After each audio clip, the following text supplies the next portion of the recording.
Las Vegas, and welcome to Face the Tribune with the legendary Rolando LaRosse. I'm your co-host, Chris Garcia, and I am sitting in today for Rolando. He is doing important business today, taking care of the Las Vegas Tribune and Radio Tribune.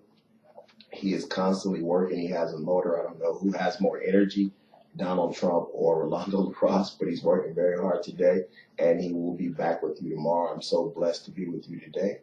Once again, I hope everyone had a Merry Christmas and spent time with their family, and God blessed us with another Christmas. And my heart goes out to all of those that have lost loved ones over the holidays. I know how difficult it is.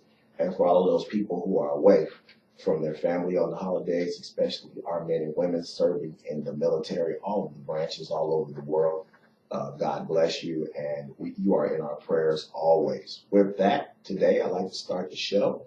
The first thing I'd like to talk to you about is Barack Hussein Obama. This guy is insane.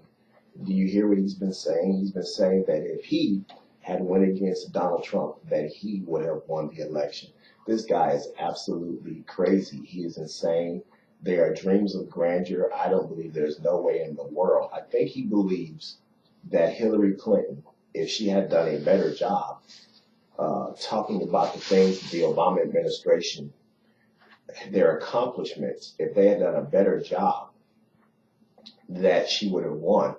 And I think that that's ridiculous. I think that the only reason the race was as close as it was, because I don't think it should have been that close. I believe Donald Trump should have beat her worse than he did. And I believe that the Electoral College shows that he won by almost 80 Electoral College votes. And I think it should have been bigger. I really do. And I think the only reason that it was that close is because she ran away from Barack Obama. She never brought up any of the things, any of his accomplishments. You remember the video and the audio video of her husband just trashing Obamacare, saying it was the most ridiculous thing that was ever created. And I believe internally that's the way that the Clintons felt about Barack Obama's 8 years in office. And I believe that she did everything that she could, even though Barack and his wife and everybody was out campaigning for her. I believe she did everything in her power to stay an arm's length away from the Obama administration and try and run her own platform. The problem with that is that her platform lost her the election in 2008 to Barack Obama, and then her platform lost again in the general election to Donald Trump. It's because she doesn't have a platform. Really, if you sit down and think about it, besides everybody saying, because this is always the thing, that she's been in politics and she's helped people her entire life. She's been involved in politics and she's been helping children for over 30 years. Besides that, can you name one thing that she's done?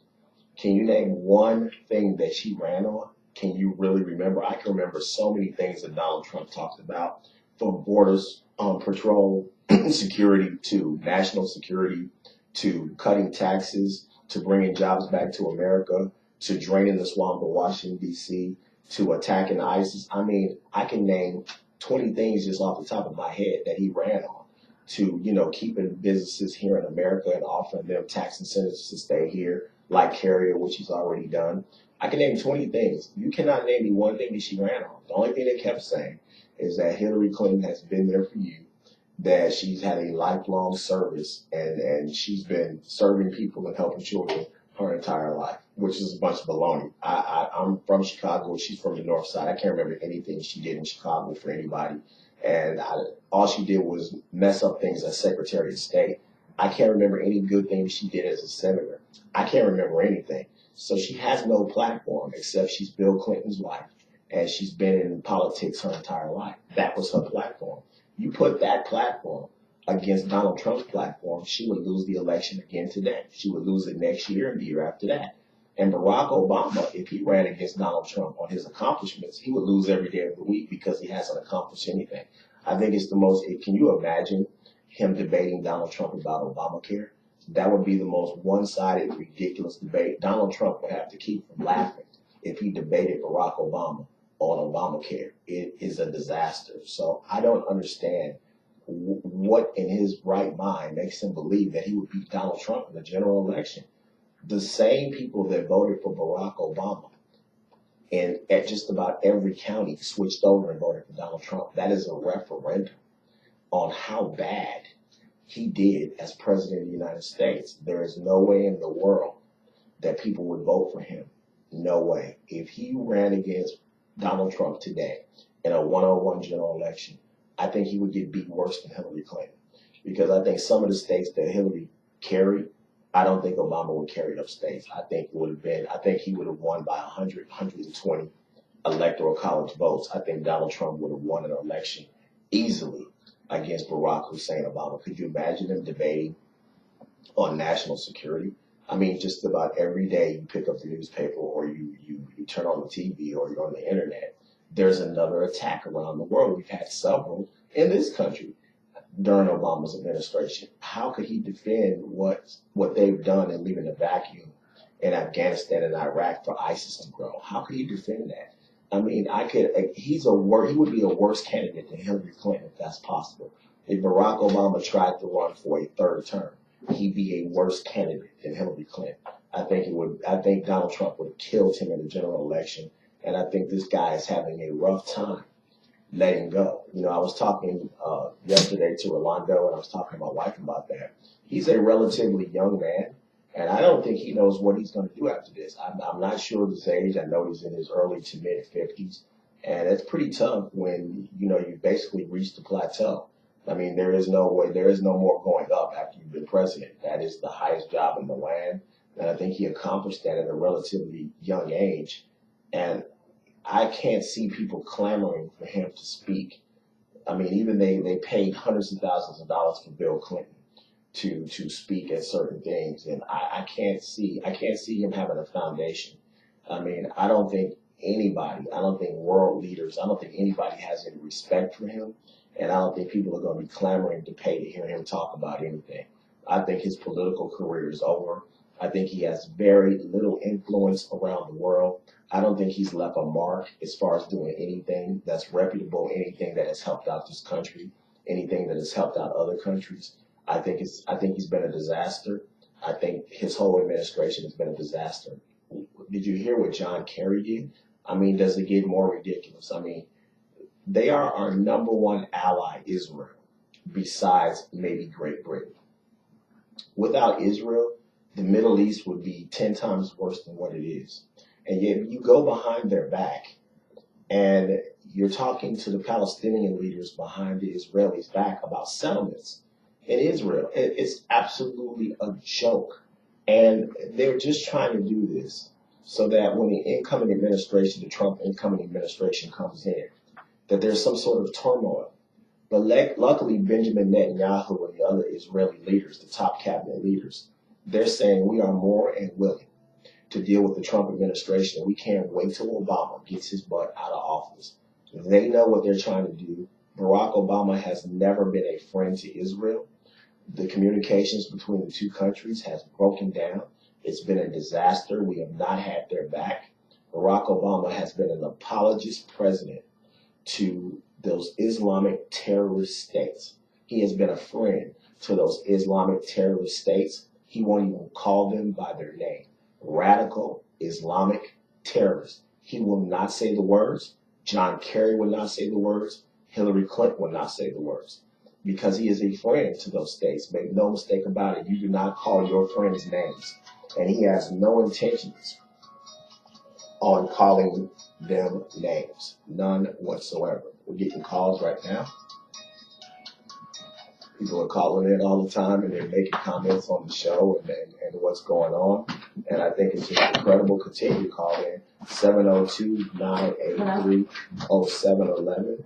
And you can call me live on the air and you can talk to me. And I think it's just incredible. But getting back, I think it's just absolutely unbelievable what's going on. And I think that we are a friend of Israel. It is ridiculous, you know.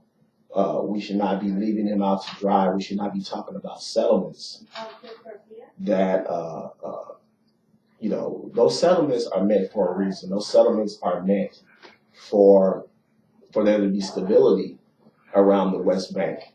And so if we take those things away, then, you know, the whole region will be unstable. And we cannot do that. And to go behind their back and then not even to have the the the guts to then come to a council vote, it's just absolutely ridiculous. We're going behind their backs. We're cutting deals with Middle Eastern countries, and we don't even have the guts to show up at a council vote, at a UN council vote about the settlements going on in Israel. I think it's just absolutely a joke. It is absolutely ridiculous, and that's what's going on. John Kerry ought to be ashamed of himself. He's a liar. Now he's trying to say that he's a friend of Israel. You're not a friend of Israel. You're not. You're going behind their backs and doing things. And then you got busted. You got caught. And now you're trying to apologize and say, well, we've always been a friend of Israel. No, you have not. That's why Benjamin Netanyahu showed up in Congress and gave a speech to Congress on Capitol Hill against Barack Obama's wishes and talked directly to the United States Congress, especially the Republican Party. And he was sending a message that I'm not worried about the Obama administration. I'm not worried about the foolish things that they're doing. I know that I have a friend in you, the United States, the government, and I'm not even worried about what Barack Obama and Hillary Clinton or Barack Obama and John Kerry are doing. And he came here and he spoke directly to the Congress. That's ridiculous. When you have to have a prime minister, when you have to have leaders of other countries, they have to go around our president. These are supposed to be our allies and talk directly to the American people because our country is so against them. Israel has been our ally for over 80 years. It's ridiculous. I mean, they have helped us out, whether we've gone over there and whether we've been having wars and fighting against terrorists, fighting against Saddam Hussein. They have always been first in line with the Britons and fighting with the United States. They have lost so many men and young men in their military fighting alongside American soldiers to defeat Saddam Hussein, to defeat other terrorists all around the world. Their pilots are some of the best in the world, the Israeli Air Force. And it's just absolutely ridiculous that when they need us, when they need our support against terrorists, that we're going behind their back and cutting certain deals, and then we won't even show up and vote at a UN council meeting. I mean, it's just absolutely a joke. And the Obama administration has never supported Israel. And they didn't even have the guts to show up and vote. And they're just trying to create turmoil for the incoming administration, Trump administration. But luckily, like I said, Benjamin Netanyahu and the other leaders of Israel can see right through that. They understand what's going on, and they're going to deal with the Trump administration and give him a fresh start. And they're not going to worry about the absolute ludicrous policies of the Obama, Clinton, Kerry administration. It's just a ridiculous situation. I am ashamed of what our government is doing as far as it pertains to Israel. They have always had our back as far as anything is concerned. We have always been able to use them, always been able to use their country, their bases in the Middle East. They have always been a supporter of the United States of America, and we should do the same thing. You should never turn on your friends and your allies all over the world because they lose respect for you and they lose trust for you, and they don't know if your word means anything. And that is a very dangerous neighborhood that Israel lives in. They are surrounded by enemies, and if they cannot depend on their number one ally to be there for them and to be straight up with them and to be honest with them about what's going on and what's being said, I can't understand how they could trust us. And luckily, we only have a couple more weeks of these shenanigans that are going on, and we're going to have a president that is very open about what he does and about what he says, and he will never go behind Israel's back and make deals against our allies and our friends. Donald Trump will never do that. Shame on Barack Obama. Shame on John Kerry. Shame on the whole administration. It has become a fiasco, and it is a black eye on the United States of America. But Israel, I can tell you this, you have a friend in the United States people, you have a friend in the United States government, and you will have a friend in the upcoming administration, the upcoming Donald Trump administration. You will have a friend. I think that that's absolutely ridiculous. And that's another reason why there's no way in the world Donald Trump would lose to Barack Obama in a one-on-one general election. He could just point out so many failures, so many horrible trade agreements that the Obama administration has done. We have lost so many jobs overseas. We have the trade deals that we've cut have been so one-sided They have lined the pockets of Barack Obama, his family, and his friends, especially the Clinton Foundation, which I believe eventually the feds, they are doing an ongoing investigation. And I think that investigation, they might not get her on the emails, but I think that they will attack her on the Clinton Foundation. And I think she is in for a world. I think that Trump is just waiting to take office and officially become the president of the United States. And I think that they will have some sort of a special inquiry into the Clinton Foundation. You heard it here first. I don't think that they're going to let that go. I think they're going to dive into that and see exactly who they were taking money from and what they were taking the money for. And I think when that comes out, not only will it put to end Hillary Clinton's possibilities of ever running for office again, but I think it will further, if you possibly can, tarnish the image of Bill Clinton while he was president and while he's been running the Clinton Foundation. I believe they have put this entire country to danger because of their pay-for-play schemes. I think that there was millions and millions and millions of dollars being pumped into the Clinton Foundation for favors and to turn your head around and not look at what some of those terrorist organizations have been doing. You mark my word, it's going to come out exactly where that money was coming from, and it's going to be linked back to some of these organizations and some of these leaders of these countries that support terrorist organizations. And I think it's going to directly come right back to the Clinton Foundation.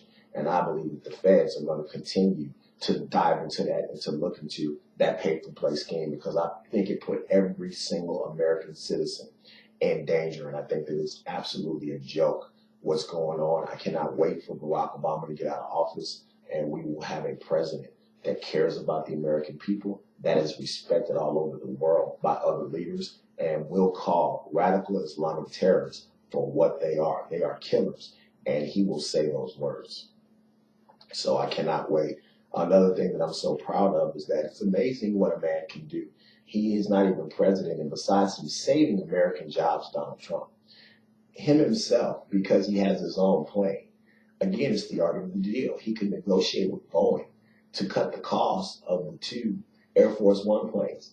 They were projected to cost over $4 billion, billion with a B, to carry our president around. Of course, money should be no object when it comes to the safety of our commander-in-chief and his staff.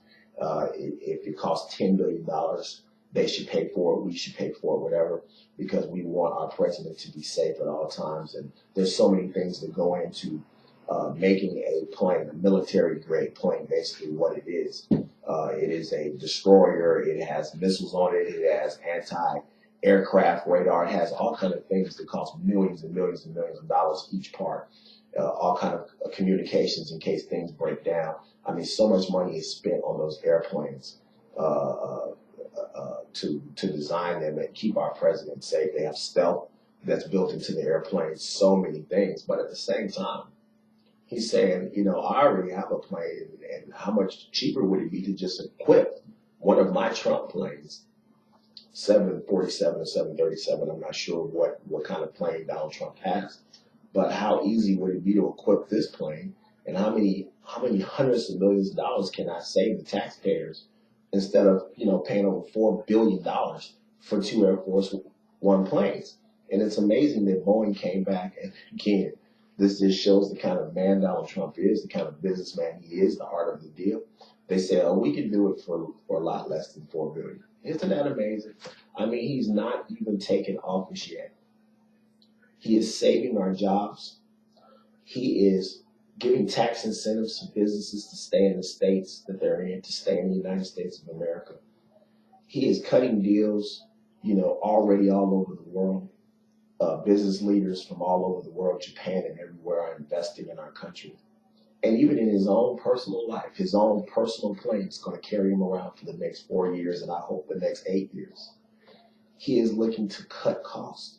He hasn't even, when have you heard of a president trying to negotiate a deal to make the building and the price of Air Force One more efficient and cheaper? What president have you ever heard of? This is what I've been trying to tell people. This is what Rolando was trying to tell people. This man works 20 hours a day. And I don't know where he gets this energy from, but he's always thinking of the American people. He's always thinking of how to save money. He's always thinking of how to better our country. He's always thinking how to put people back to work.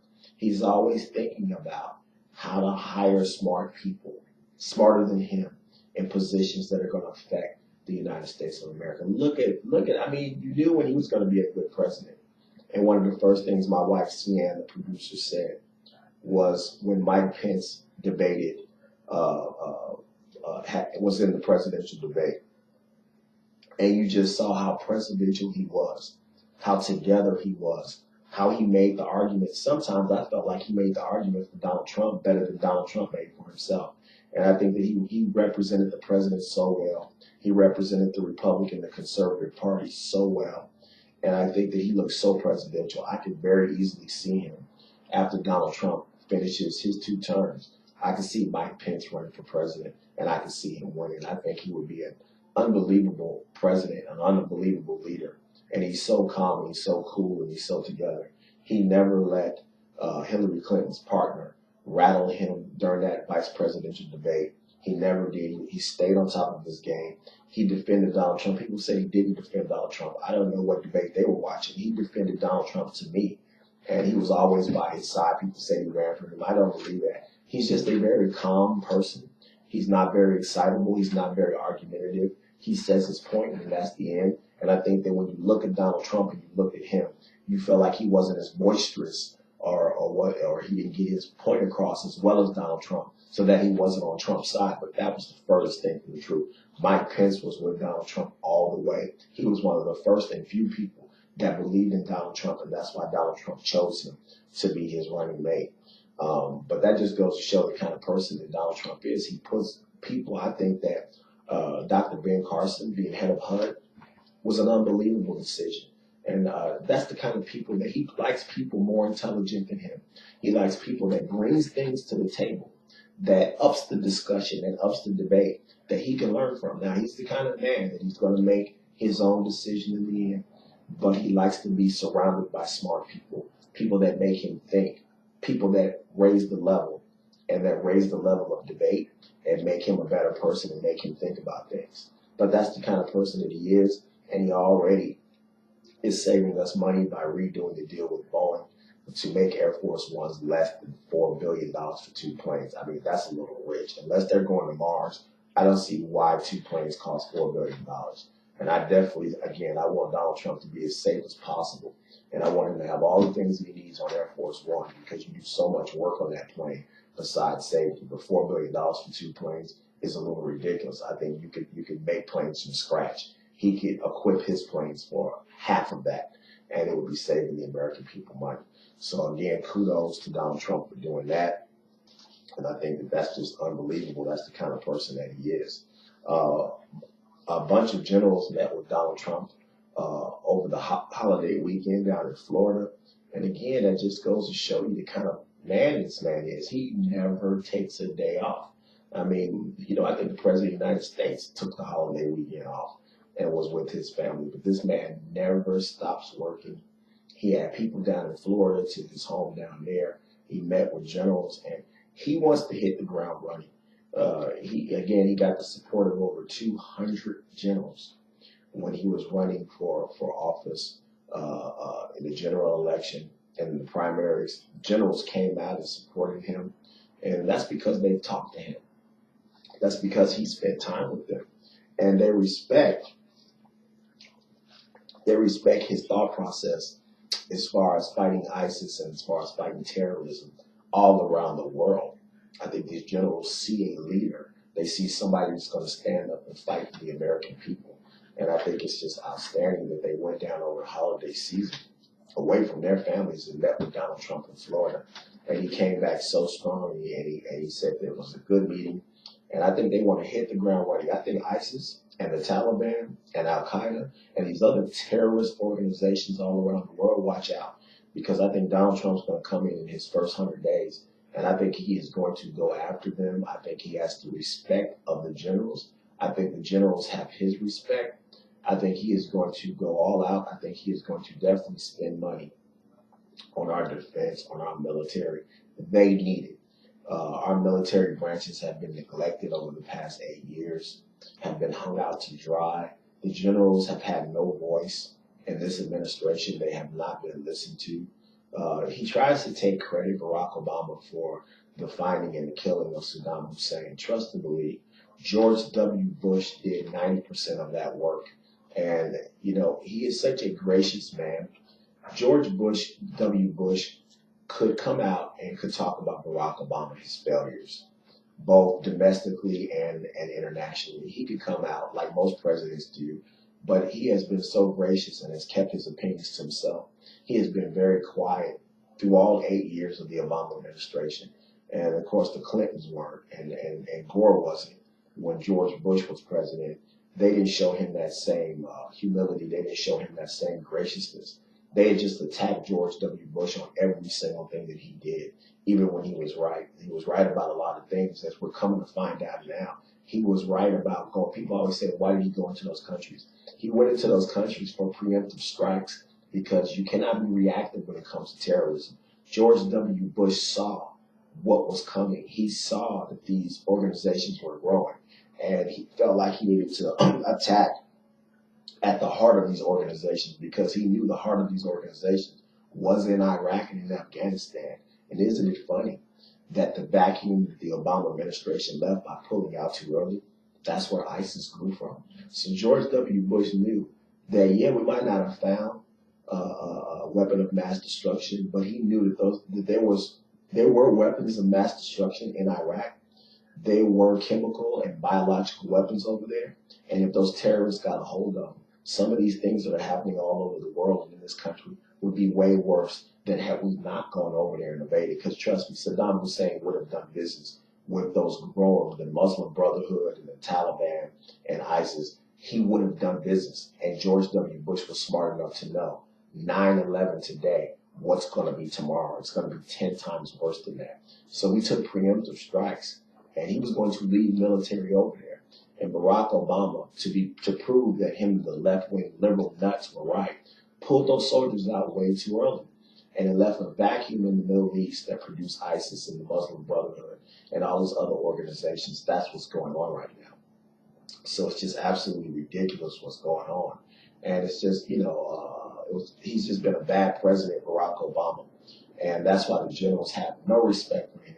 He didn't listen to the generals. They were trying to tell him not to leave those countries, not to pull those people out. And it was just ridiculous what he did. He put everyone at danger all over the world. And now we're seeing the effects of that. And Secretary Clinton and Secretary Kerry, we're seeing what they have left around the world for Donald Trump to clean up. But one thing about Donald Trump is that he will come in, boots on the ground. He will come in working from day one. He has the respect of the generals, and he will come right in doing his job. You don't have to worry about that. And I think he will work hard from minute one. As soon as he comes in office, he's already meeting with generals and meeting with people before he even becomes officially the president of the United States. So we don't have to worry about that. He will work extremely hard for our country's safety. But I'm so happy that the generals have met with him and that he has the generals' respect and that they're all already coming out with a game plan, because I believe that these Muslim organizations are growing and becoming more dangerous by the day. And if we don't do preemptive strikes now, there will one day be a strike in this country that will make 9/11 look like child's play. And that's very unfortunate, because we lost 3,000 too many American lives on 9/11. September 11, 2001.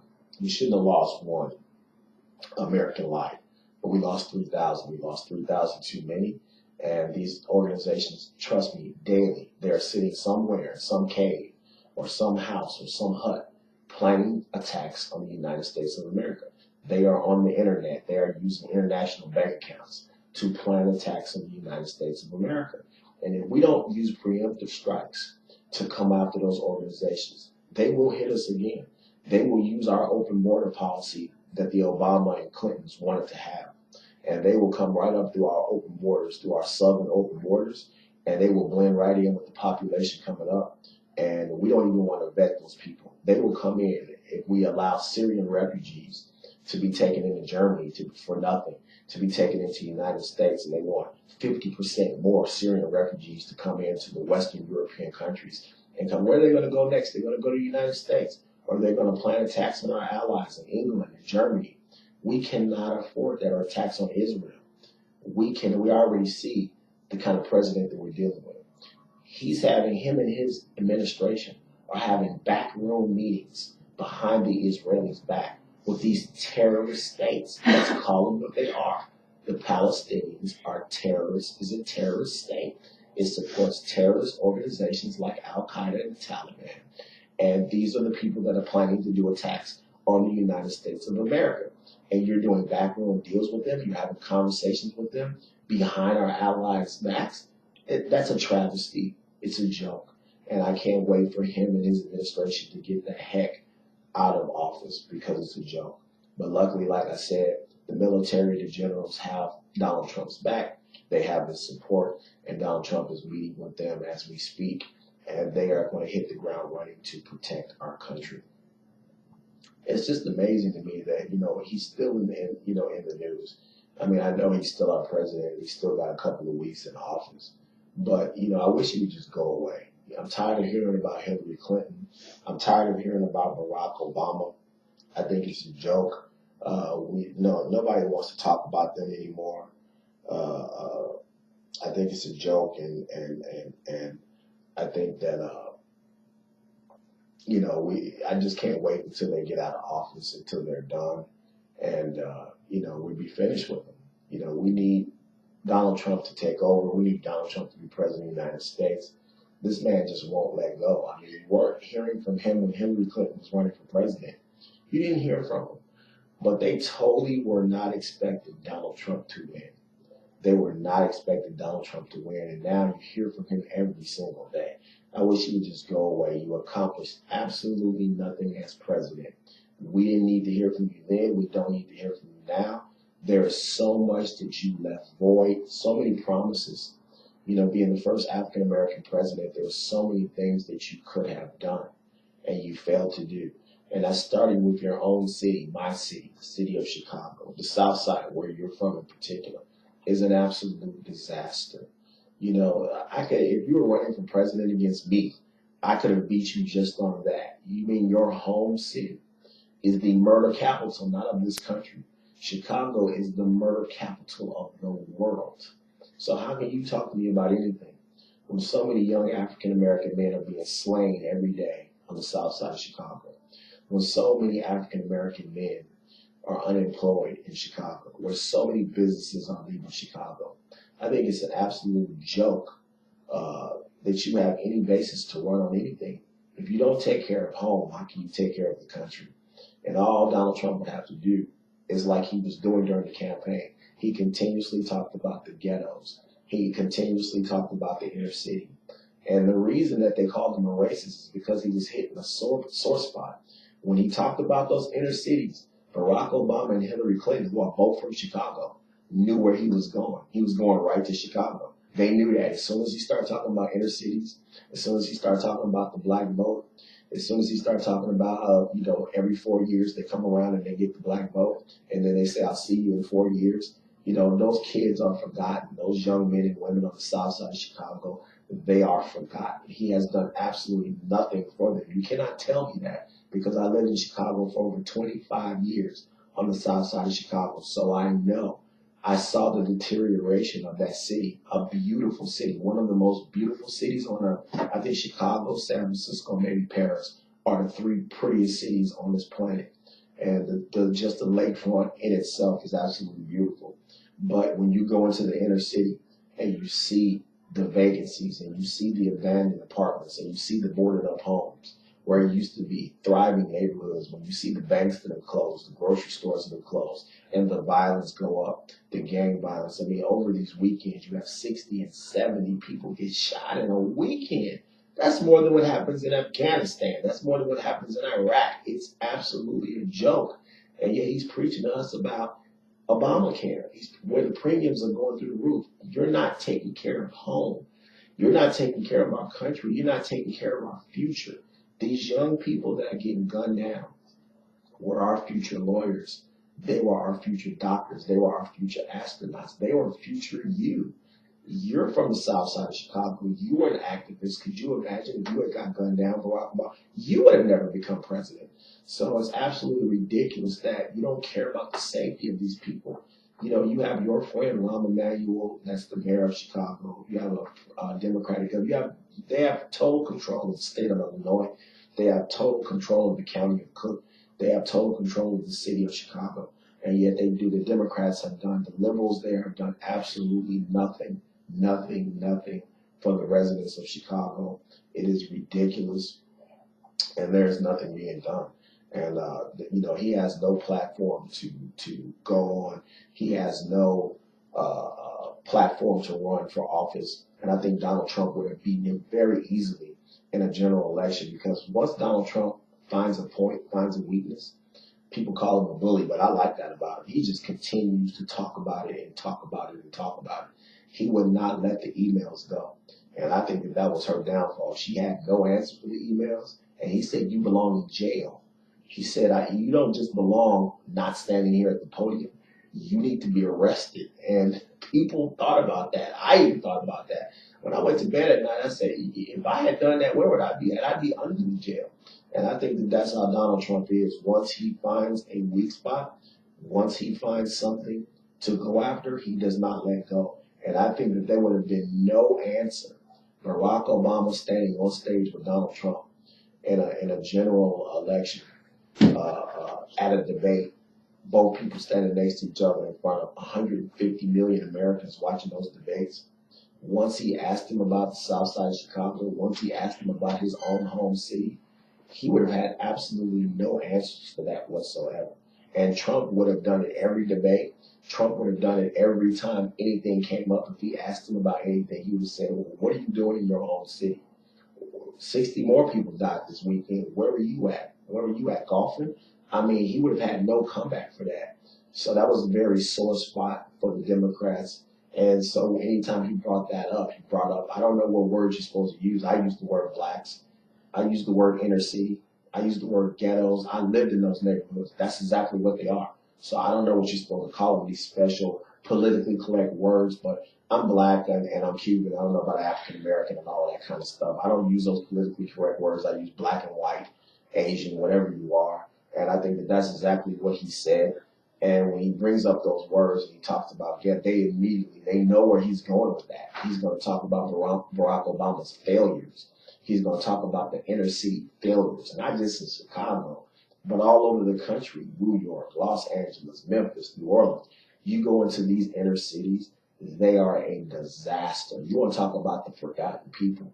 Yes, absolutely. The coal mine people, the Midwestern people, the white middle-class Americans have absolutely been forgotten in Wisconsin and Michigan and Indiana and Ohio. Absolutely. But you want to know another group that's been absolutely forgotten, a forgotten man and woman? Go into the inner cities of some of these cities. Go into these Latino and African American communities. You want to talk about forgotten. They have been forgotten. They've been given a welfare card instead of a job. It is absolutely a joke. These people have no hope. They have no future. Their kids are going to be on welfare. You want to talk about forgotten? This man has done absolutely nothing for the minority communities. He's done absolutely nothing for the Midwestern communities. Nothing. I don't even understand why did they vote for him, except those nutty Hollywood liberals in Hollywood and those nuts up in San Francisco. They run that state. So, of course, but I'm telling you this right now. I'm predicting this 4 years early. You mark my words, just like they thought Pennsylvania wasn't going to be in play for Donald Trump. They thought Michigan wasn't going to be in play. They thought Wisconsin wasn't going to be in play. Ohio wasn't going to be in play.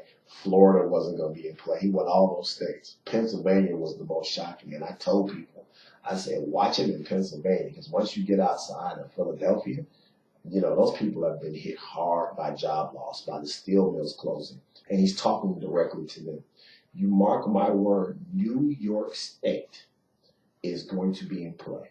Because once you get outside of liberal New York City and you go to the rest of that state, it mirrors more Pennsylvania than it does New York City. That is a middle-class state. That is a hard-working state. Those people work hard there. Those people are small business owners in the rest of New York. And you mark my word, New York State will be in play. I think he'll do better in New York than he did this time. And I think the rest of New York State will be in play. I would not be surprised if he won New York State in 4 years. If the Democrats lose New York State to the Republicans, if the Democrats lose New York State to Donald Trump, they can just close their party up, because the Rust Belt, and I think he's going to get more of the African American vote, because I think he actually will go into those inner cities. And he will use people like Jim Brown, like Ray Lewis, church leaders. He will meet with them, because he's all about deals. He's all about creating businesses. It's all about creating jobs. And when those African American people and those Latinos actually go back to work and have jobs instead of a food stamp card, he's going to get their vote too. And I said it here. He got, I think, 10, 11% of the African American vote. A lot of African Americans stayed home and they didn't vote for him or Hillary Clinton. I think he's going to get those people. I think he's going to get 20% of the African American vote 4 years from now, and up to 40 to 45% of the Hispanic vote. If he gets that, it's lights out for the Democratic Party. They are done. And they can thank the Obama legacy. They can thank for getting the middle class people in this country. They can thank Barack Obama doing nothing for the inner cities. He was supposed to be a light for the Democratic Party. I think he set the Democratic Party back 20 years or more. I think that they are done for the next 20 years. I don't think they'll see the White House for another 20 years. You remember I told you that. I think they're done as a party. And I think Barack Obama killed that party. I think his socialist, liberal views, him and Hillary Clinton and John Kerry and John Podesta and the rest, Nancy Pelosi and the rest of those socialist nuts, ruined the Democratic Party. I think they set the Democratic Party back 40 years to come. We got people calling in. They're very excited about this show. This is a very good show. And I think that it's just amazing what's going on. We're getting so many hits on the internet. We're getting so many hits on social media. It's just absolutely wonderful. And I'm so excited. Continue to hit me up on the air. Continue to call in live. Continue to just do what you're doing, because we're getting so many hits. And I want to thank you for listening today. Don't forget, we will be up on YouTube in a couple of hours. Please watch my show. I want to thank you so much. I want to tell you, you can call in again. Face the Tribune is on Monday through Friday, 12 o'clock to 1 o'clock Pacific time. That is Face the Tribune with the legendary Rolando LaRosse. We miss you today. He is working so hard. Again, I don't know who has more energy, Rolando LaRosse or Donald Trump. It's hard to tell. The guy is always working. He stays working. We miss you, Rolando. He was a little under the weather. You're in our prayers as well. But he's still busting his butt today. And me and my wife, Cian, miss you very much. And we hope you were listening. And we can't wait for you to come back to work tomorrow. But again, thank you for listening.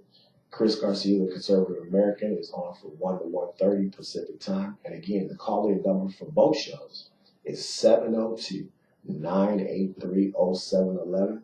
That is 702-983-0711. I feel so blessed to be doing this radio show. Every day I get up and I just have so much energy, because there's so much to talk about. There's so much going on in this country. Don't worry, we are headed in the right direction. We have a wonderful president-elect. Me and everyone here at Radio Tribune is going to be here every step of the way. There'll be so much to talk about with Donald Trump taking office. So many great, beautiful things will come to this country. This country will be great again. I know we're great, but we're going to be greater. I already know that. I want to thank you for listening again. And don't forget, one of our sponsors is Mail by Renee. And for $10 a month, you can come downtown right off of 10th and Charleston in Las Vegas, Nevada. Wonderful Las Vegas, Nevada downtown. And you can have a great address to have your mail, packages, and so much more sent for $10 a month. The number there is 702-626-0716. That is Mail by Renee. And you can come in $10 a month, and you can see Cian, and you can have a wonderful downtown address. I want to thank you so much for listening today. I feel so blessed to be able to do this show. I told you I'm going to be with you every step of the way for the next 4 years and many years to come after that. We have so many great guests coming on this month and next month, and we're doing big things here at Radio Tribune. God bless America. God bless our troops all over the world. You are always in our prayers, and Godspeed to our great president-elect, Donald Trump. See you tomorrow.